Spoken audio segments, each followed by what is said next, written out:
નમસ્કાર, આપ જોઈ રહ્યા છો ગુજરાતની number 1 news channel news 18 Gujarati ground report સાથે હું છું સિદ્ધાર્થ ધોળકિયા।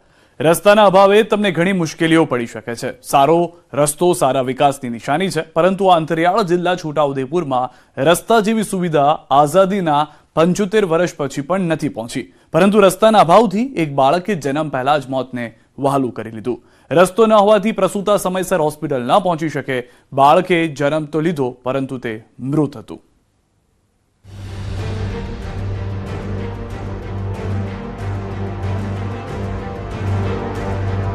સમયસર સારવાર ના મળી અને આખરે એક પ્રસૂતાએ ગુમાવી જિંદગીભરની ખુશી। એ સપના જે તેણે છેલ્લા 9 મહિનાથી જોયા હતા। કદાચ એ બાળકના નામથી લઈ તેના ભવિષ્યના સપના તે જોતી હશે, પરંતુ તેને ક્યાં ખબર હતી કે ગામમાં પાકો રસ્તો નથી, કાચો રસ્તો નથી। તેના સપના આ ઊંચા નીચા ખાડાવાળા રસ્તામાં જ દટાઈ જશે।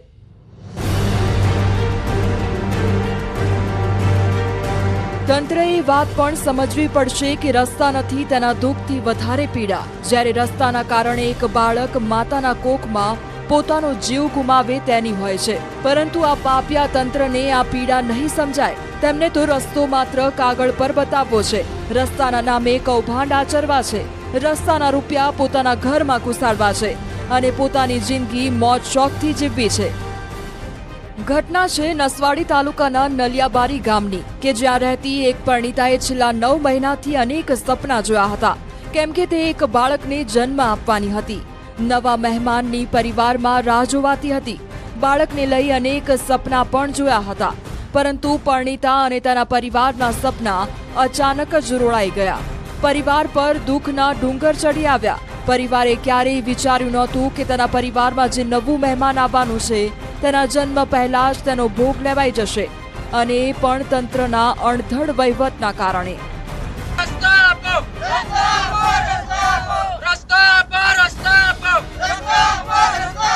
મોટા વાહનો નથી આવતા એટલે અમારે જોડી બનાવીને લાકડાની અંદર જોડી બનાવીને અમે નિશાના સુધી લઈ જઈએ છીએ। પ્રસૂતાનો દુખાવો ઉપડ્યો હતો તો અમે જાતે લાકડાની જોડી બાંધીને ઉચકીને 1 કિલોમીટર સુધી લઈ ગયા અને પછી પ્રાઇવેટ વાહનને ફોન કરીને બોલાવવામાં આવ્યું। કુંડા ગામના જે નલિયાબારી ફળિયાની અંદર જે ઘટના બની છે, બહુ દુઃખ અને શરમજનક જે ઘટના બની છે। એક તરફ સરકાર વિકાસ વિકાસ વિકાસ બૂમો પાડતી ફરે છે અને લોકો અમારે ત્યાં વિકાસ જોઈએ છે એમ કરીને લોકો કહેતા ફરે છે। અહીંયા ક્યાં છે વિકાસ? આને જ વિકાસ સમજે છે? ખરેખર આ બહુ દુઃખની બાબત છે અને જે દિવસે ને દિવસે આ ભૂખ બનનારી જે બહેનો છે એક નથી, આ જે વારંવાર આવી ઘટના બનતી રહે છે। કદાચ હવે તમને સમજાઈ ગયું હશે કે રસ્તાના અભાવે એક મહિલાની સ્થિતિ શું થઈ હશે। મહિલાને પ્રસૂતિની પીડા ઉપડી। રસ્તા ન હોવાથી એમ્બ્યુલન્સ ગામમાં પહોંચે તેવી સ્થિતિ નહોતી। સ્થાનિકો મહિલાને જોડીમાં નાખી 1 થી 1.5 કિલોમીટર સુધી લઈ ગયા, પરંતુ ત્યાં સુધી ઘણું મોડું થઈ જાય છે। મહિલા હોસ્પિટલમાં બાળકને જન્મ તો આપે છે, પરંતુ ડોક્ટર બાળકને મૃત જાહેર કરે છે।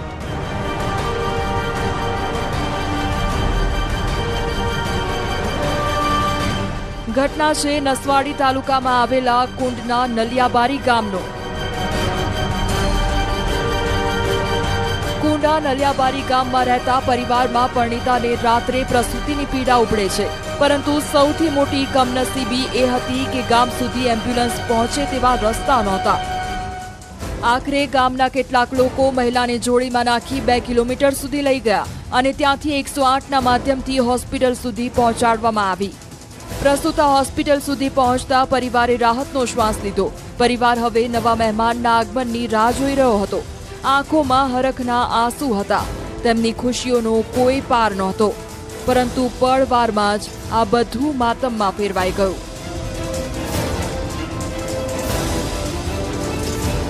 હોસ્પિટલમાં મહિલાની પ્રસૂતિ બાદ ડોક્ટરે પરિવારને સુખના નહીં પરંતુ દુઃખના સમાચાર સંભળાવ્યા।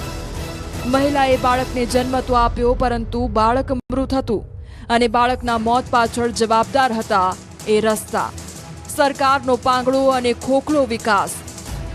એ રસ્તા કે જેના કારણે હોસ્પિટલ ગામ સુધી પહોંચી શકી નહીં। મહિલાને જોડીમાં નાખીને દૂર સુધી લઈ જવી પડી અને આખરે મહિલાએ પોતાના બાળકને ગુમાવવાનો વારો આવ્યો। બાળકનો જન્મ તો થયો પણ મૃતદેહમાં થયો। તો અમારે એટલું જ કહેવાનું કે રોડ રસ્તાની સુવિધા હોત તો અહીંયા સુધી એમ્બ્યુલન્સ આવી શકત અને સમયસર સારવાર મળી હોત તો અમારું જે બાળક હતું એ જે મૃત હાલતમાં જન્મ થયો તો એ ના થાત. જો કે આ વેદના માત્ર એક પ્રસૂતા પૂરતી નથી. આ ઘટના કોઈ પ્રથમવાર બની હોય તેવું પણ નથી. અગાઉ પણ એક મહિલાને જોડીમાં નાખી હોસ્પિટલ સુધી પહોંચાડવી પડી હતી. અગાઉ પણ આવો જ એક બનાવ બન્યો તો એ વખતે પણ અમે જાતે લાકડાની જોડી બાંધીને ઉચકીને લઈ ગયા હતા. રજૂઆત કરવા છતાં પણ સરકાર અહીં ધ્યાન આપતી નથી. સરકાર રસ્તાઓથી ગામડા અને રાજ્ય અને દેશના વિકાસની વાતો કરે છે. રોડ રસ્તા વિકાસ માટે કરોડો રૂપિયાના ખર્ચા કરવામાં બાંગ પોકારે છે, પરંતુ વાસ્તવિકતા કંઈક અલગ જ છે. છોટાઉદેપુર જિલ્લામાં પ્રશ્ન કુંજા નલિયાબારી ગામનો જ નથી.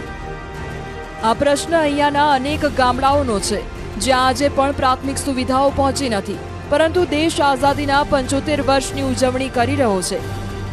આજે આ વિસ્તારમાં 75% તો શું પણ 5% પણ વિકાસ થયો નથી. તેવા અવારનવાર આવા દ્રશ્યો પણ સામે આવતા હોય છે. નસવાડી તાલુકાના અંતરિયાળ વિસ્તારમાં આવેલું જે કુંડા ગામ છે તેનું નડિયાબાર જે ફળિયું છે ત્યાં એક ઘટના બની છે. એક પ્રસૂતા મહિલાને જે રોડ સુધી લઈ જવા માટે આ ગામના યુવાનોએ જે મુશ્કેલી વેઠી છે. અહીં બહાર નીકળવા માટેનો એક કાચો રસ્તો છે. અહીંથી વારંવાર આ વિસ્તારના લોકો જે છે તે મહિલાને, કોઈ પ્રસૂતા મહિલા હોય કે બીમાર કોઈ વૃદ્ધ હોય તેઓને હોસ્પિટલ લઈ જવું હોય તો મોટી કઠિનાઈ વેઠવી પડતી હોય છે. ખાસ કરીને આજે આ ડુંગર વિસ્તાર છે, આ ડુંગર વિસ્તારની અંદર રહેતા જે આદિવાસી લોકો છે તેઓને વર્ષોથી જે મુશ્કેલી નડી રહી છે તેની રજૂઆતો કરતા આવ્યા છે. આજે જે મહિલાને જે દવાખાના સુધી પહોંચાડી હતી અને ખાસ કરીને જે મહિલા જે છે તેઓને હોસ્પિટલ સુધી પહોંચી તો કઈ, પરંતુ તેઓએ જે બાળકને જન્મ આપ્યો હતો તે મૃત હતું. એટલે ચોક્કસથી આ વિસ્તારના લોકો તો વારંવાર રજૂઆતો કરે છે, પરંતુ આજે સરકારને બેઠેલા જે અધિકારીઓ જે છે તેઓનું પેટનું પાણી હલતું નથી. આ બનાવ એક નથી, અનેક છે, પરંતુ ક્યારે સરકાર જાગશે? આ વિસ્તારના લોકોની ક્યારે ચિંતા કરશે? હવે આજે સરકાર, આ બેઠેલા અધિકારીઓ, નેતાઓ આ ગામ સુધી આવે અને આ વિસ્તારના લોકોને પડતી જે મુશ્કેલી છે તેને દૂર કરે તે ખૂબ જરૂરી છે. સેજબ ખત્રી, ન્યૂઝ 18 ગુજરાતી, છોટાઉદેપુર. છોટાઉદેપુર જિલ્લો ડુંગર અને જંગલ વિસ્તાર ધરાવતો આંતરિયાળ વિસ્તાર. હવે તમે જ જોઈ લો અહીંના રોડ રસ્તાની હાલત. અહીં પાકા રસ્તા તો નથી જ, પરંતુ હોસ્પિટલ જેવી ઇમરજન્સીમાં દર્દીને હોસ્પિટલ સુધી પહોંચાડી શકાય તેવા કાચા રસ્તાઓ પણ નથી. અહીંના સ્થાનિકો વારંવાર તંત્ર, અધિકારીઓ અને ગાંધીનગર સુધી રજૂઆત કરી ચૂક્યા છે, પરંતુ કોઈના પેટનું પાણી હલતું નથી. ચૂંટણીના ઢોલ વાગે ત્યારે નેતાઓ અહીં દોડી દોડીને આવે છે. કહે છે, તમે અમને વોટ આપો, અમે રસ્તો બનાવી આપીશું. કહે છે, હું જે વચન આપું છું તે કરી બતાવું છું. રસ્તા અને વિકાસની લાલચમાં અહીંના સ્થાનિકો ખોબલે ને ખોબલે વોટ આપે છે. નેતા જીતે પણ છે, પરંતુ જ્યારે રસ્તો બનાવવાની વાત આવે છે ત્યારે તેઓ ક્યાં છુપાઈ જાય છે? અહીંના સ્થાનિકોનું કહેવું છે કે પાકો તો શું, કાચો રસ્તો પણ નથી બનાવી આપતા. નેતાઓ કહે છે કે રસ્તા બનાવી આપીશું, પણ હજુ રસ્તા બનાવી નથી આપતા. ખાલી ખોટું બોલીને જતા રહે છે. વોટ લેવા આવે ને તો ખાલી વાતા કરીને જતા રહે કે બનાવી આપશું, પાકો રોડ કરીને જતા રહે. પછી ખાલી કાચો રસ્તો નથી બનાવી આપતા, જીસીબી નથી લઈ આપતા. અમે તીકમ પાવડા લઈને જઈએ છીએ રસ્તો સાફ કરવા. હવે તો અહીંના સ્થાનિક તંત્ર અને સરકારને પણ કહીને થાક્યા છે. તેઓ અહીંના લોકોની દશા સામે કંઈક નજર કરે. અહીં પાકા રસ્તા બનાવવા યુદ્ધના ધોરણે કામગીરી કરે. કહેવાનો કોઈ મતલબ નથી. પ્રસૂતાને પીડા ઉપડતી રહેશે, માતાની કોખમાં રહેલું બાળકનું મોત થતું રહેશે, પરંતુ સરકાર કે તંત્રના પેટનું પાણી નહીં હલે. આ સિલસિલો કદાચ યથાવત જ રહેશે. સહેજબ Khatri, ground report, news 18 Gujarati, Chhota Udepur.